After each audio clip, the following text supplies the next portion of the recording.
of us are free. None of us are free. None of us are free if one of us is trained. None of us are free. None of us are free if one of us is trained. None of us are free. For those of you who don't know me, I am Trish Hahn, president of the Martha's Vineyard Campaigning Association, and we are so excited to have this reading here today under our tabernacle. Thank you all for coming.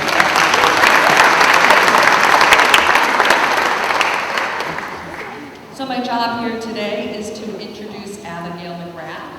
She's the founder of Renaissance House, a collaborative retreat for people of color to be able to work on their crafts.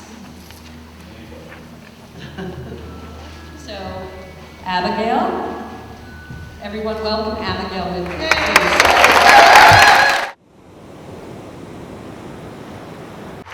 It's a retreat for people of color and social issues. And sometimes, most of the times, it's the same issue, right? But you want to talk about gratitude? You want to talk about that sky, that fantastic sky that we have on this series of days, that one after another, just fantastically beautiful. And my family used to call that sky an oak love sky. And so I want to, there's so much more to be grateful for. And one of the things for which I'm grateful right now is that the Martha's Vineyard Campaigning Association has donated this space so that we can hear Frederick Douglass's words.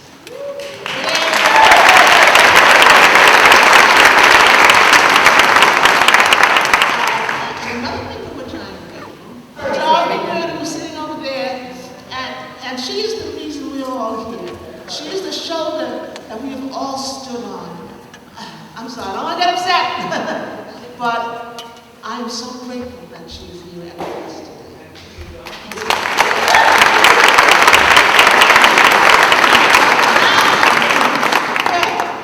I didn't call him Fred because I never dated him when I couldn't go to school.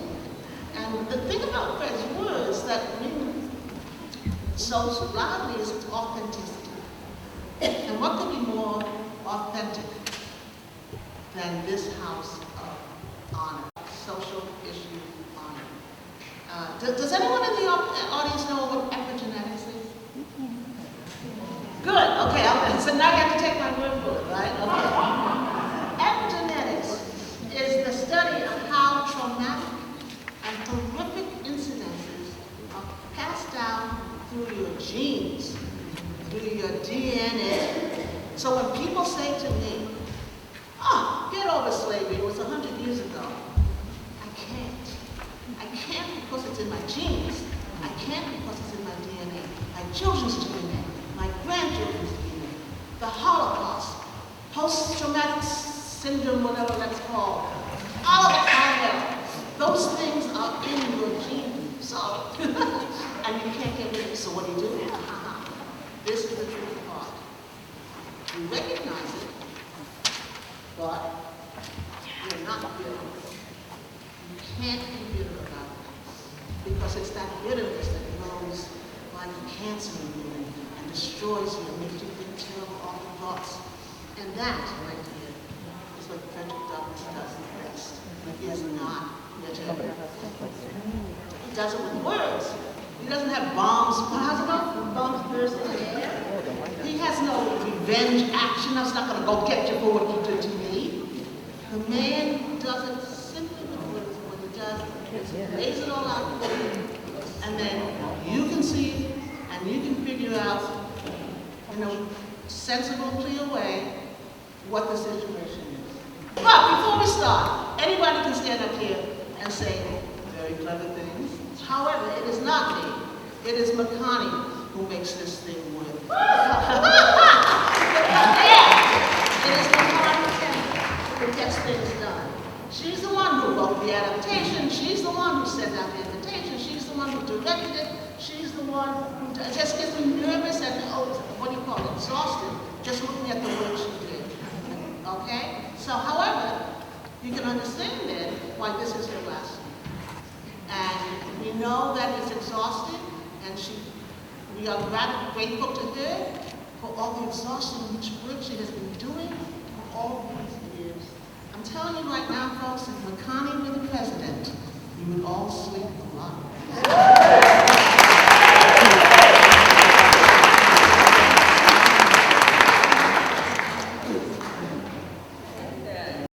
Hello, family. Here we are, July 4th. Yes. We're about to do this thing. What I love so much about this, and it's hard to believe it's been more than 20 years. How many people were with us at the Inkwell over the years? Let me see. Go, lots of folks. Yes, yes, yes. And here we are. We have kind of graduated, right? No sand in our shoes. No rain on our heads. I want to thank everyone who ever read, because that really is the heart of this project. The people who show up, your passion, your energy, your commitment, no matter how hot or how bad the weather is, we are out there reading on July 4th, because what we do is we create a space of possibility together, of a vision of this country, of freedom and justice, and as Reverend Jackson would say, keep hope alive. Right, keep hope alive. And you know what? I don't know about you, but I need an extra helping of hope about right now.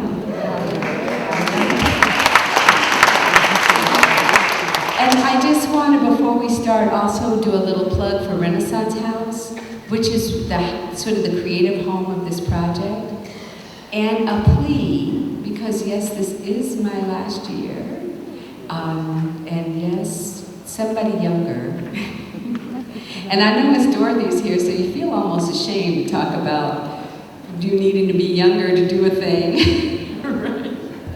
And we're so grateful that you are here, and the Burnhams as a family have just contributed so much to movement and to justice and to change in the world. Yeah, you can clap it up for them.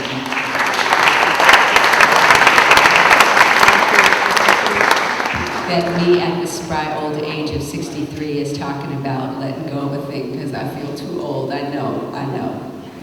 But somebody at least 50s, let me know if you're interested, in your teen years. If somebody's interested in taking this over, come holler at me, as the people say. Come talk to me, because I would love to pass this over to somebody who can lovingly hold it. In the way that it has been, so thank you for that.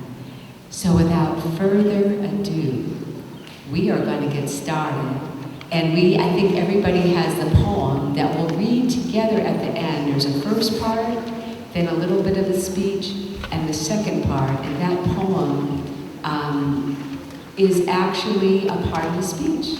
It's how Frederick ended it, so we'll end it together. All right, you ready? All right, let's clap it up for our readers.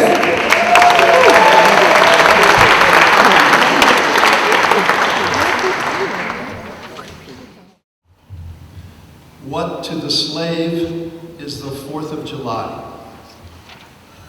Mr. President, friends and fellow citizens, ladies and gentlemen, the distance between this platform and the slave plantation from which I escaped is considerable, and the difficulties to be overcome in getting from the latter to the former are by no means slight. That I am here today is to me a matter of astonishment, as well as of gratitude. This, for the purpose of this celebration, is the 4th of July. It is the birthday of your national independence and of your political freedom. This to you is what the Passover was to the emancipated people of God. It carries your minds back to the day and to the act of your great deliverance, and to the signs and to the wonders associated with that act and that day. This celebration also marks the beginning of another year of your national life. It reminds you that the Republic of America is now 76 years old. I'm glad, fellow citizens, that your nation is so young. 76 years, though, of good old age for a man is but a mere speck in the life of a nation. 70 years and 10 is the allotted time for individual men, but nations number their years by thousands. According to this fact, you are even now only in the beginning of your national career, still lingering in the period of childhood. I repeat, I am glad this is so. There is hope in the thought, and hope is much needed. Under the dark clouds which lower above the horizon, the eye of the reformer is met with angry flashes, portending disastrous times. But his heart may well beat lighter at the thought that America is young, and that she is still in the impressible stage of her existence. May he not hope that high lessons of wisdom, of justice, and of truth will yet give direction to her destiny. Were the nation older, the patriot's heart might be sadder, and the reformer's brow heavier. Its future might be shrouded in doom, and the hope of the prophets go out in sorrow. There is consolation in the thought that America is young. But your fathers, who had not adopted the fashionable idea of this day, of the infallibility of government and the absolute character of its acts, presumed to differ from the home government in respect to the wisdom and the justice of some of these burdens and restraints. They went so far in their excitement as to pronounce the measures of government unjust, unreasonable, and oppressive, and altogether such as ought not to be quietly submitted to. I scarcely need say, fellow citizens, that my opinion of these measures fully accords with that of your fathers. Such a declaration of agreement on my part would not be worth much to anybody. It would certainly prove nothing as to what part I might have taken had I lived among the great controversy of 1776. To say now that America was right and England wrong is exceedingly easy. Everybody can say it. The dastard, not less than the noble brave, can flippantly descant on the tyranny of England toward the American colonies. It is fashionable to do so. But there was a time when to pronounce against England and in favor of the cause of the colonies tried men's souls. Those who did so were accounted in their day plotters of mischief, agitators, and rebels, dangerous men. To side with the right against the wrong, with the weak against the strong, and with the oppressed against the oppressor, here lies the merit, and the one which of all others seems unfashionable in our day. The cause of liberty may be stabbed by the men who glory in the deeds of your fathers. But to proceed, feeling themselves harshly and unjustly treated by the home government, your fathers, like men of honesty and men of spirit, earnestly sought redress. They petitioned and remonstrated. They did so in a decorous, respectful, and loyal manner. Their conduct was wholly unexceptionable. This, however, did not answer the purpose. They saw themselves treated with sovereign indifference, coldness, and scorn. Yet they persevered. They were not the men to look back. As the sheet anchor takes a firmer hold when the ship is tossed by the storm, so did the cause of your fathers grow stronger, as it breasted the chilling blasts of kingly displeasure. The greatest and best of British statesmen admitted its justice, and the loftiest eloquence of the British Senate came to its support. But with that blindness, which seems to be the unvarying characteristic of tyrants, since Pharaoh and his hosts were drowned in the Red Sea, the British government persisted in the exactions complained of.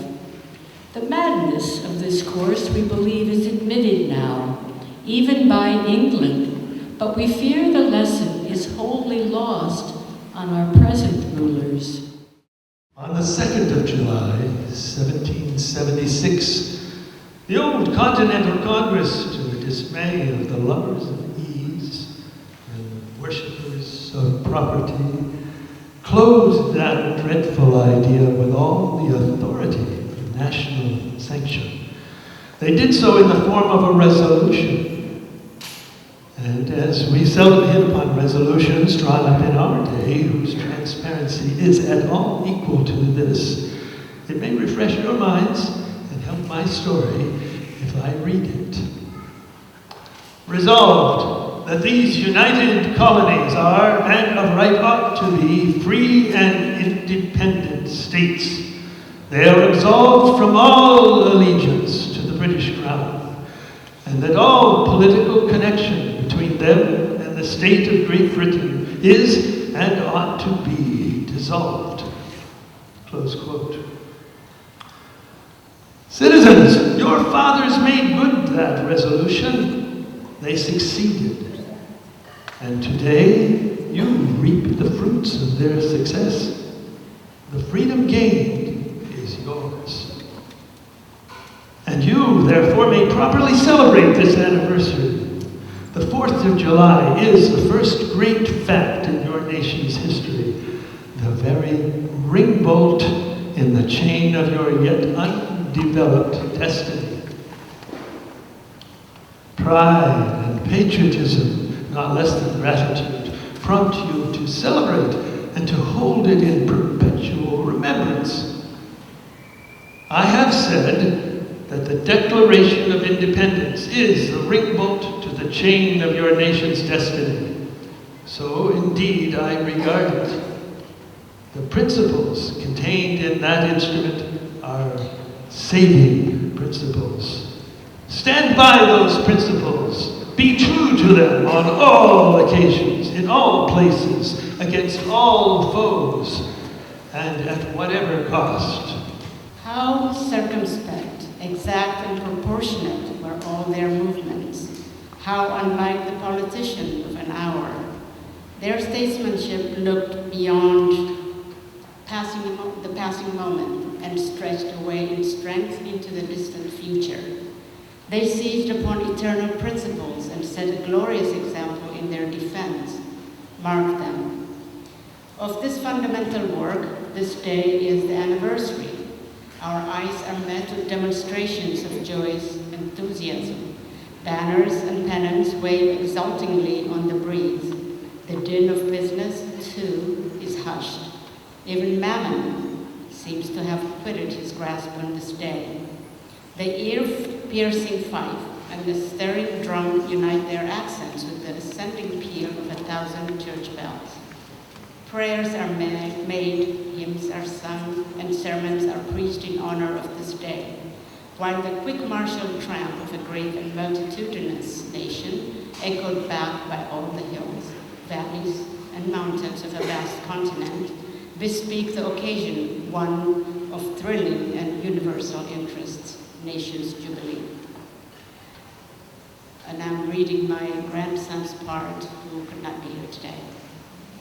Friends and citizens, I need not enter further into the causes which led to this anniversary. Many of you understand them better than I do. You could instruct me in regard to them. That is a branch of knowledge in which you feel, perhaps, a much deeper interest than your speaker. The causes which led to the separation of the colonies from the British Crown have never lacked for a tongue. They have all been taught in your common schools, narrated at your firesides, unfolded from your pulpits and thundered from your legislative halls, and are as familiar to you as household words. They form the staple of your national poetry and eloquence. I remember also that as a people, Americans are remarkably familiar with all facts which make in their own favor. This is esteemed by some as a national trait, perhaps a national weakness. It's the fact that whatever makes for the wealth or for the reputation of Americans and can be had cheap will be found by Americans. I shall not be charged with slandering Americans if I say I think the American side of any question may be safely left in American hands. My business, if I have any here today, is with the present. The accepted time with God and His cause is the ever-living now. Trust no future, however pleasant. Let the dead past bury its dead. Act in the living present. Heart within and God overhead. We have to do with the past only as we can make it useful to the present and to the future. To all inspiring motives, to noble deeds which can be gained from the past, we are welcome. But now is the time, the important time. Your fathers have lived, died, and have done their work, and have done much of it well. You live and must die, and you must do your work. You have no right to wear out and waste the hard-earned fame of your fathers to cover your indolence. Sidney Smith tells us that men seldom eulogize the wisdom and virtues of their fathers, but to excuse some folly or wickedness of their own.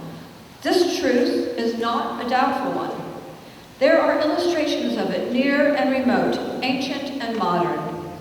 It was fashionable hundreds of years ago for the children of Jacob to boast, "We have Abraham to our father," when they had long lost Abraham's faith and spirit. That people contented themselves under the shadow of Abraham's great name, while they repudiated the deeds which made his name great. Washington could not die until he had broken the chains of his slaves. Yet his monument is built up by the price of human blood, and the traitors in the body and souls of men shout, "We have Washington to our father." Alas, that it should be so, yet so it is. The evil that men do lives after them. The good is oft interred with their bones. What have I, or those I represent, to do with your national independence? Fellow citizens, pardon me, allow me to ask, why am I called upon to speak here today? What have I, or those I represent, to do with the national independence? Are the great principles of political freedom and of national justice embodied in that Declaration of Independence extended to us?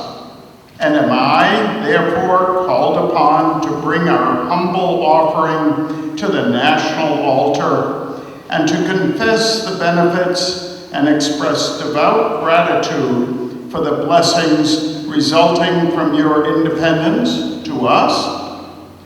Would to God, both for your sakes and ours, that an affirmative answer could be truthfully returned to these questions. Then would my task be light and my burden easy and delightful. For who is there so cold that a nation's sympathy could not warm him? Who so stolid and selfish that would not give his voice to swell the hallelujahs of a nation's jubilee when the chains of servitude have been torn from his limbs? I am not that man. In a case like that, the dumb might eloquently speak, and the lame that leap as a hart. But such is not the state of the case. I say it with a sad sense of the disparity between us. I am not included within the pale of this glorious anniversary. Your high independence only reveals the immeasurable distance between us. The blessings in which you this day rejoice are not enjoyed in common. The rich inheritance of justice, liberty, prosperity, and independence bequeathed by your fathers is shared by you, not by me.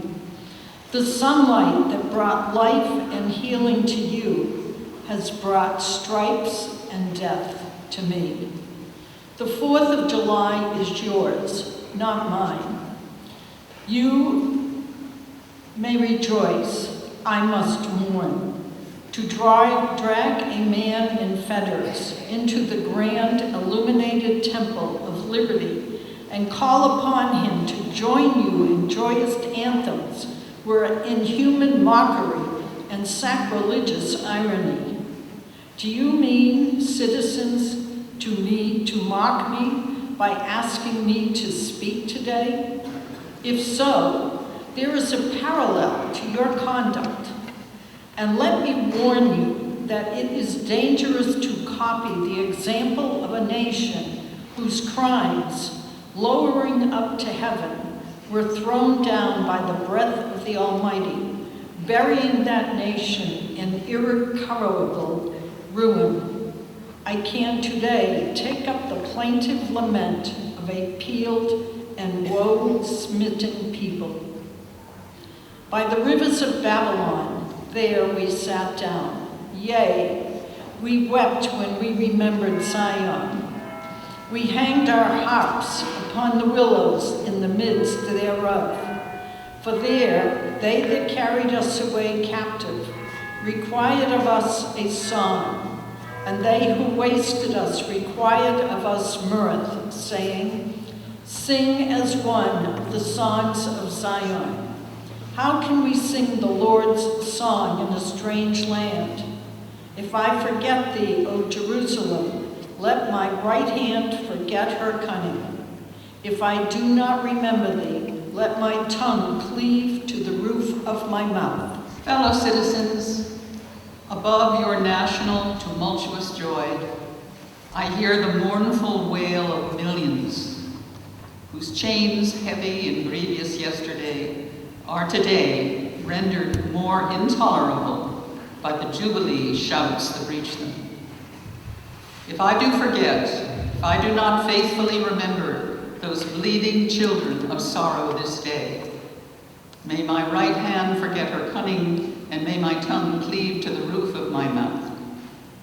To forget them, to pass lightly over their wrongs, and to chime in with the popular theme would be treason most scandalous and shocking, and would make me a reproach before God and the world. My subject, then, fellow citizens, is American slavery. I shall see this day and its popular characteristics from the slave's point of view. Standing there, identified with the American bondman, making his wrongs mine, I do not hesitate to declare with all my soul that the character and conduct of this nation never looked blacker to me than on this 4th of July. Whether we turn to the declaration of the past or to the professions of the present, the conduct of the nation seems equally hideous and revolting. America is false to the past, false to the present, and solemnly binds herself to be false to the future.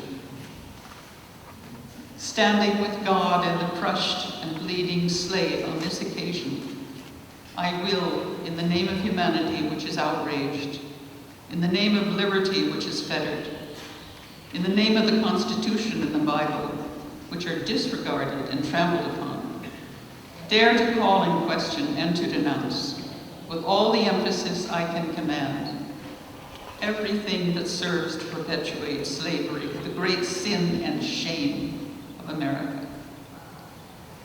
I will not equivocate, I will not excuse, I will use the severest language I can command, and yet not one word shall escape me that any man whose judgment is not blinded by prejudice, or who is not at heart a slaveholder, shall not confess to be right and just. But I hear one of my audience say, it is just in this circumstance that you and your brother abolitionists fail to make a favorable impression on the public mind.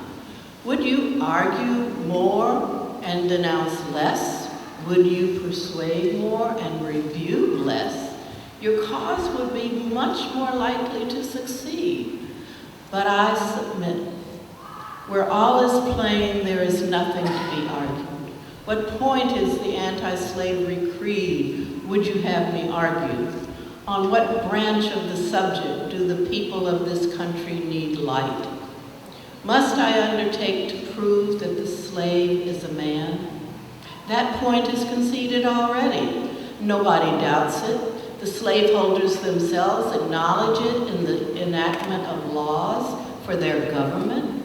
They acknowledge it when they punish disobedience on the part of the slave. There are 72 crimes in the state of Virginia, which, if committed by a black man, no matter how ignorant he be, subject him to the punishment of death, while only 2 of the same crimes will subject a white man to the like punishment. What is this but the acknowledgement that the slave is a moral, intellectual, and responsible being? The manhood of the slave is conceded. It is admitted in the fact that Southern statute books are covered with enactments forbidding, under severe fines and penalties, the teaching of the slave to read or to write. When you can point to any such laws in reference to the beast of the field, then I may consent to argue the manhood of the slave. When the dogs in your streets, when the fowls of the air, when the cattle on your hills, when the fish of the sea and the reptile that crawl shall be unable to distinguish the slave from a brute, there will I argue with you that the slave is a man. For the present, it is enough to affirm the equal manhood of the Negro race. Is it not astonishing that while we are plowing, planting, and reaping, using all kinds of mechanical tools, erecting houses, constructing bridges, building ships, working in metals of brass, iron, copper, silver, and gold, that while we are reading, writing, and ciphering, acting as clerks, merchants, and secretaries, having among us lawyers, doctors, ministers, poets, authors, editors, orators, and teachers, that while we are engaged in all manner of enterprises common to other men, digging gold in California, capturing the whale in the Pacific, feeding sheep and cattle on the hillside, living, moving, acting, thinking, planning, living in families as husbands, wives, and children. And above all, confessing and worshiping the Christian's God and looking hopefully for the life and immortality beyond the grave, we are called upon to prove that we are men. Would you have me argue that man is entitled to liberty, that he is the rightful owner of his own body? You have only declared it. Must I argue the wrongfulness of slavery?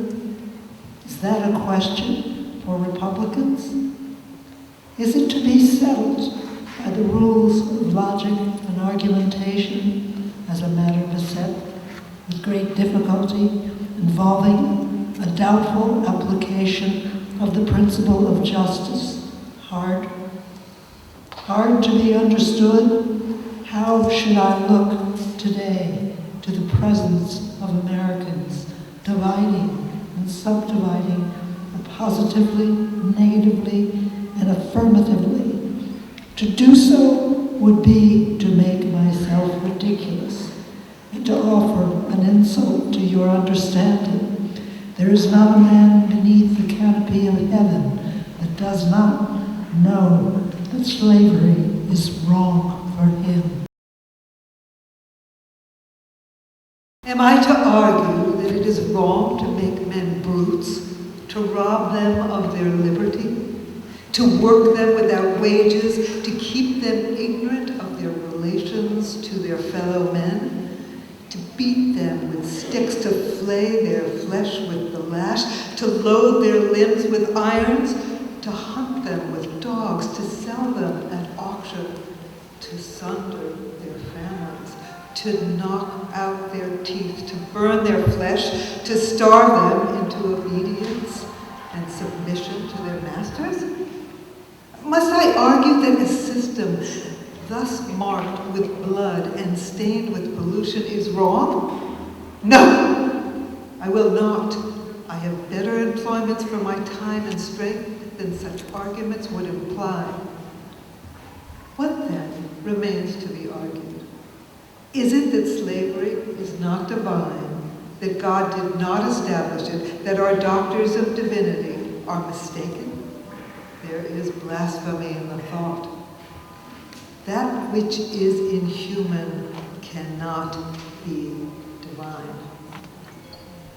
Who can reason on such a proposition? They that can may, I cannot. The time for such argument is past. At a time like this, scorching irony, not convincing argument is needed. Oh, had I the ability that I could reach the nation's ear, I would today pour out a fiery stream of biting ridicule, blasting reproach, withering sarcasm, and stern rebuke. For it is not light that is needed, but fire. It is not the gentle shower, but thunder. We need the storm, the whirlwind, and the earthquake. The feeling of the nation must be quickened. The conscience of the nation must be roused. The propriety of the nation must be startled. The hypocrisy of the nation must be exposed. And its crimes against God and man must be proclaimed and denounced. What to the American slave is your 4th of July? I answer, a day that reveals to him more than all other days in the year the gross injustice and cruelty to which he is a constant victim. Your celebration is a sham. Your boasted liberty, an unholy license.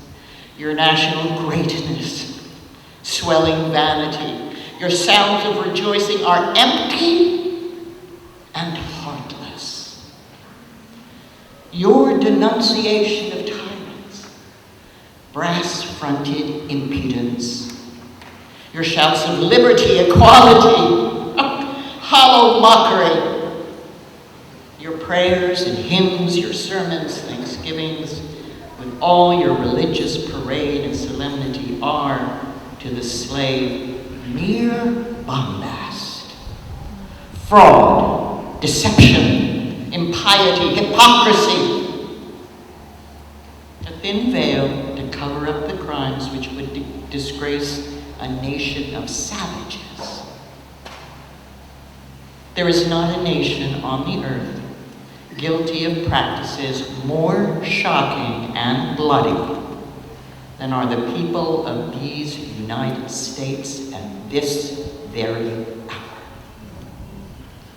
Go where you may, search where you will, roam through all the monarchies and despotisms of the world, travel through South America, search out every abuse, and when you have found the last, lay your facts by the side of the everyday practices of this nation.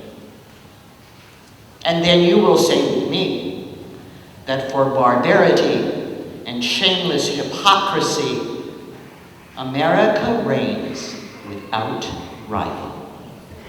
Take the American slave trade, which we are told by the papers is especially prosperous just now. Ex-Senator Benton tells us that the price of men was never higher than now. He mentions the fact to show that slavery is in no danger. This trade is one of the peculiarities of American institutions.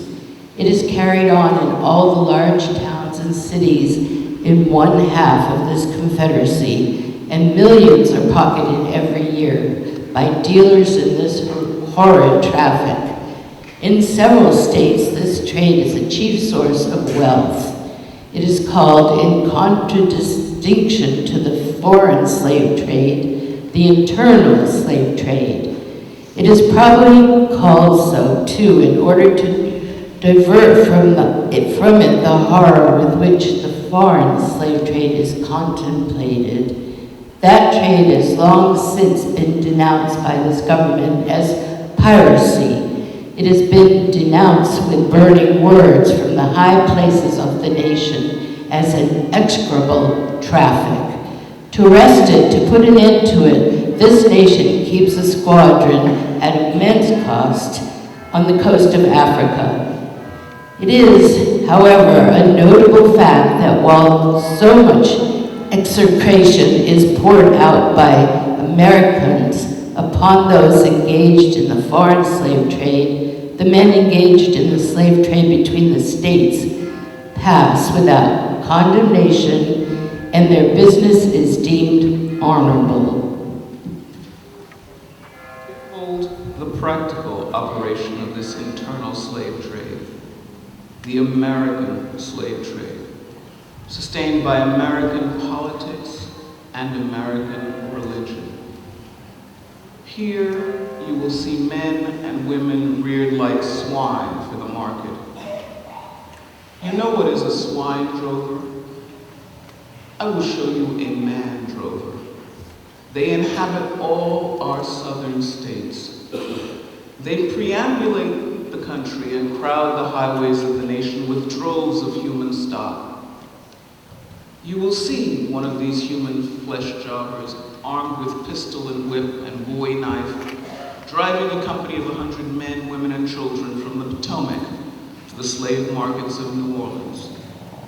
These wretched people are to be sold singly or in lots to suit purchasers. They are food for the cotton field and the deadly sugar mill. Mark the sad procession as it moves wearily along, and the inhuman wretch who drives them. Hear his savage yells and his blood-chilling oaths as he hurries on his affrighted captives. There, see the old man with locks thinned and gray. Cast one glance, if you please, upon the young mother whose shoulders are bare to the scorching sun, her briny tears falling on the brow of the babe in her arms. See, too, that girl of 13, weeping, yes, weeping, as she thinks of the mother from whom she has been torn. The drove moves tardily. Heat and sorrow have nearly consumed their strength. Suddenly you hear a quick snap, like the discharge of a rifle. The fetters clank, and the chain rattles simultaneously. Your ears are saluted with a scream. It seems to have torn its way from the center of your soul. The crack you heard was the sound of the slave whip. The scream you heard was from the woman you saw with the babe. Her speed had faltered under the weight of her child and her chains. That gash on her shoulder tells her to move on. Follow this drove to New Orleans. Attend the auction. See men examined like horses. See the forms of women rudely and brutally exposed to the shocking gaze of American slave buyers. See this drove sold and separated forever. And never forget the deep, sad sobs that arose from the scattered multitude. Tell me, citizens, where under the sun you can witness a spectacle more fiendish and shocking. Yet this is but a glance at the American slave trade as it exists at this moment in the ruling part of the United States. I was born amid such sights and scenes. To me, the American slave trade is a terrible reality. When a child, my soul was often pierced with a sense of its horrors. In the deep, still darkness of midnight, I have been often aroused by the dead, heavy footsteps and the piteous cries of the chained gangs that passed our door. fellow citizens, this murderous traffic is today in active operation in this boasted republic.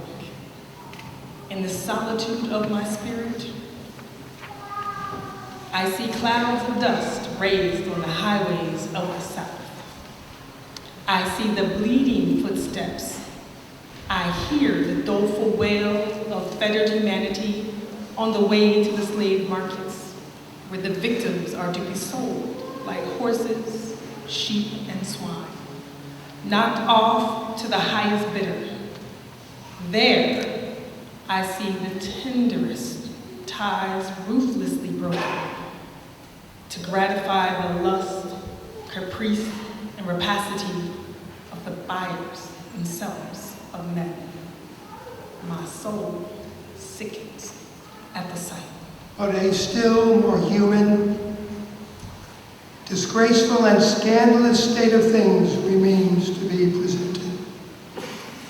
By an act of the American Congress, not yet 2 years old, slavery has been nationalized in its most horrible and revolting form. By that act, Mason and Dixon's line has been obliterated. New York has become Virginia. And the power to hold, hunt, and sell men, women, and children as slaves remains no longer a mere state institution, but is now an institution of the whole United States.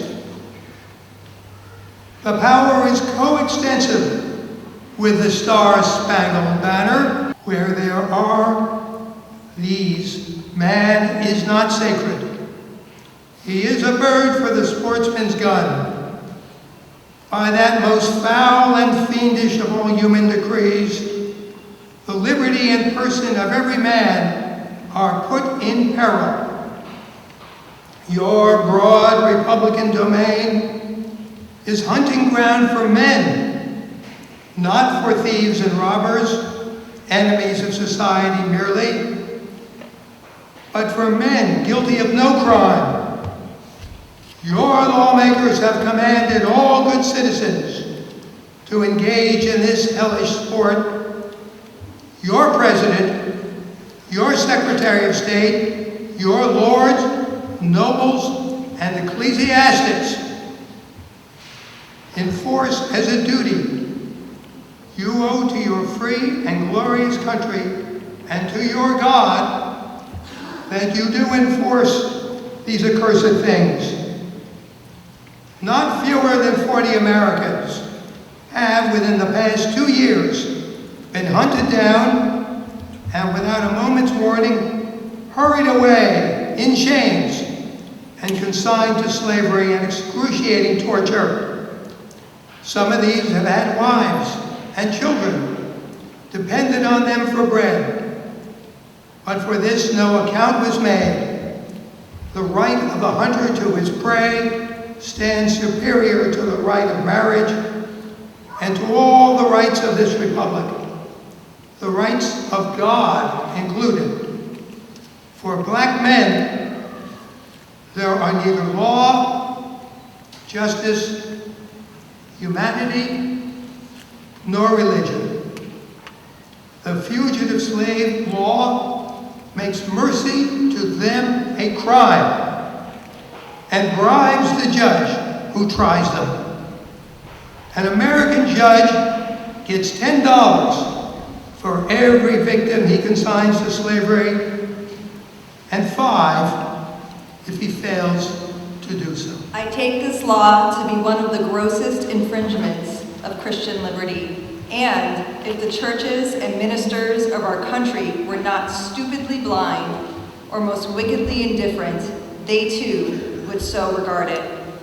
At the very moment that they are thanking God for the enjoyment of civil and religious liberty and for the right to worship God according to the dictates of their own consciences, they are utterly silent in respect to a law which robs religion of its chief significance and makes it utterly worthless to a world lying in wickedness. Did this law concern the mint, anise, and cumin, abridge the right to sing psalms, to partake of the sacrament, or to engage in any of the ceremonies of the religion? It would be smitten by the thunder of 1,000 pulpits. A general shout would go up from the church, demanding, repeal, repeal, instant repeal.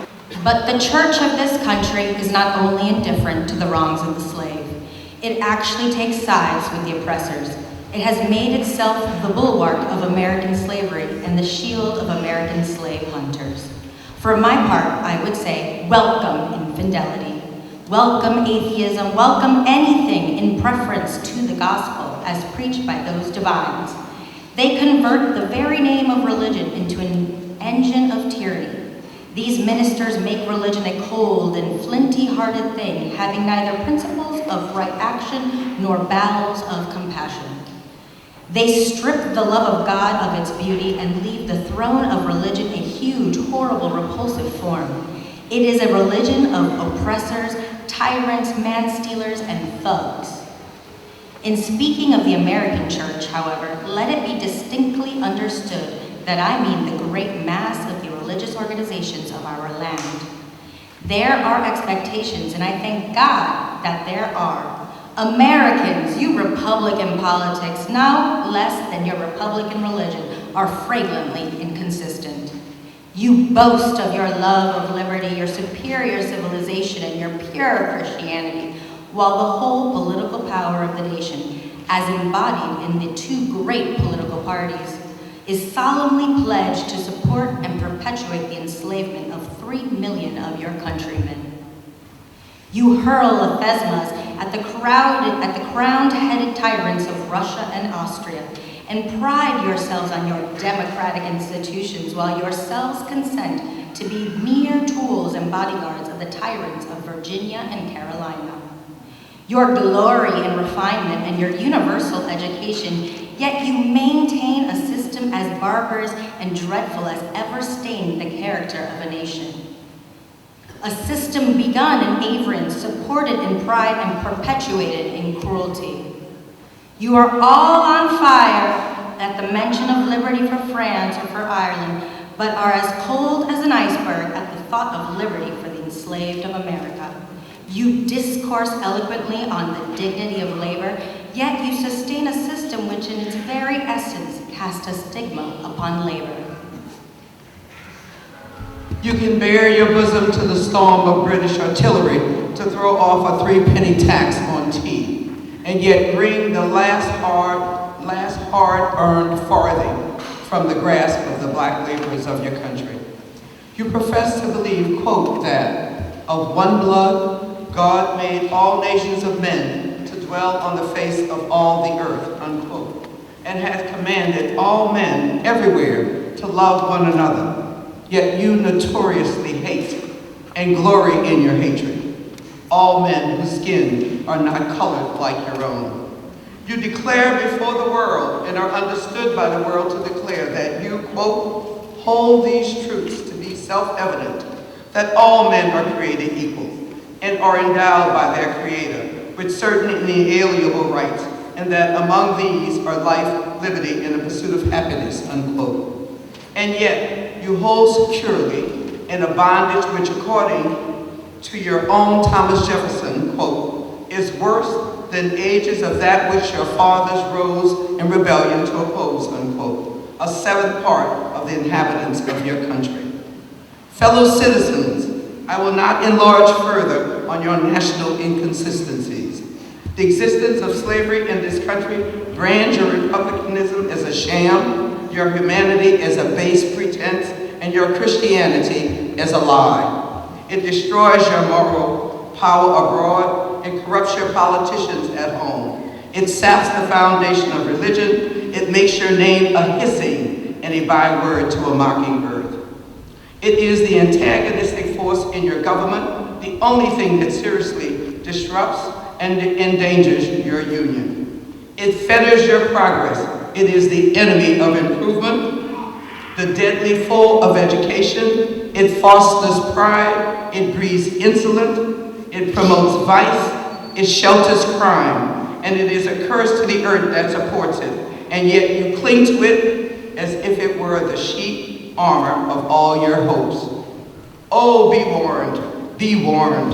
A horrible reptile is coiled up in your nation's bosom. The venomous creature is nursing at the tender breast of your youthful republic. For the love of God, tear away and fling from you the hideous monster and let the weight of 20 millions crush and destroy it forever. I have detained my audience entirely too long already. At some future period, I will gladly avail myself on an opportunity to give this subject a full and fair discussion. Allow me to say in my conclusion, notwithstanding the dark picture I have presented of the state of the nation, I do not despair this nation, this country. The arm of the Lord is not shortened, and the doom of slavery is certain. I therefore leave off where I began, with hope, while drawing encouragement from the Declaration of Independence, the great principles it contains, and the genius of American institutions. My spirit is also cheered by the obvious tendencies of the age. Nations do now stand in the same relation to each other that they did ages ago.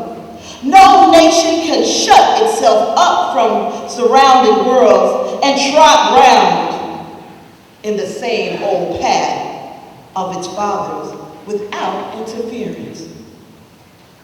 Intelligence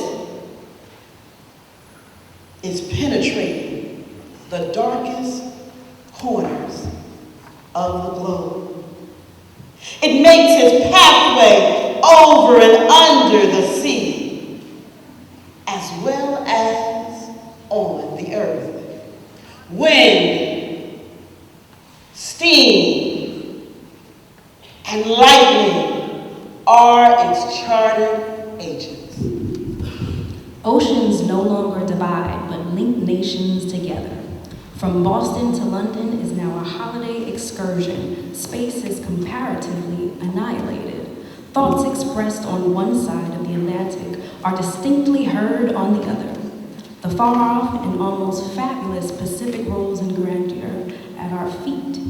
The celestial empire, the mystery of ages, is being solved.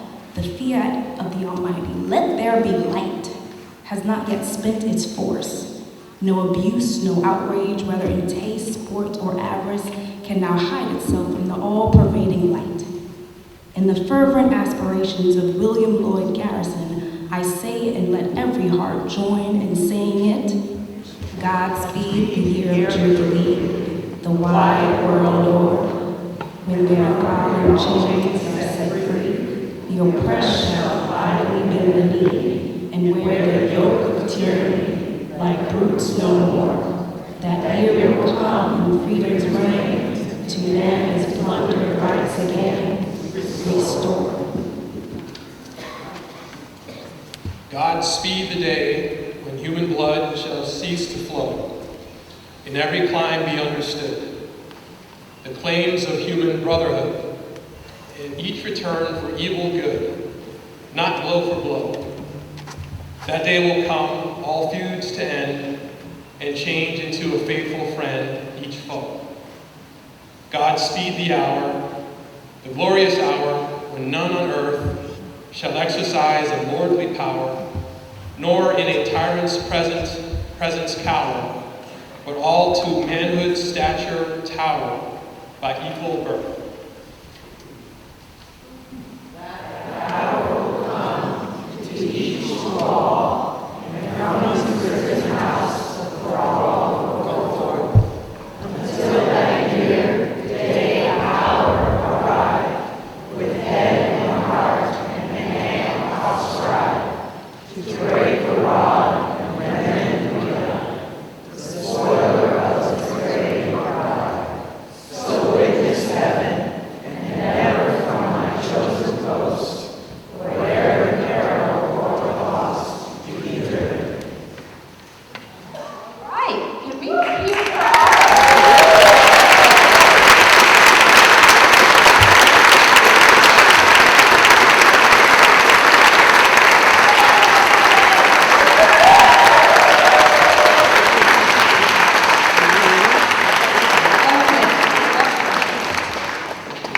Yes, so I know that some folks have a little bit of have some physical challenges going up and downstairs, but if you can't go up on a stage, can you stand up so we can give you all readers another round of applause?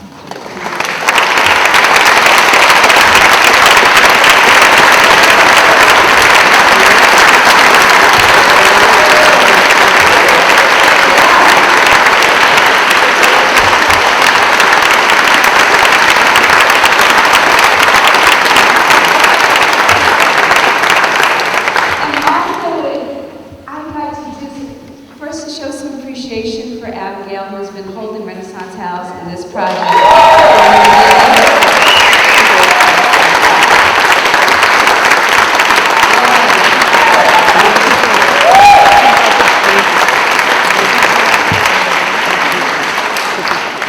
And I just want to thank you all. Can you imagine this speech happening when it did in 1852? And you listen to those words and you think there are politicians right now who wouldn't say this.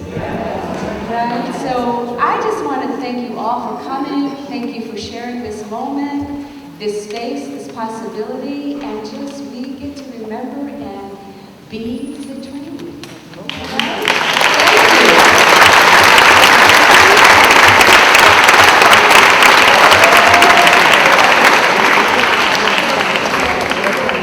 Shout out to Jason Rosen for the AV and the music.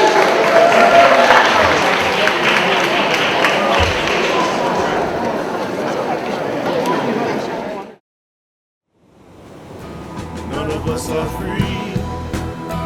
None of us are free. None of us are free if one of us is trained. None of us are free.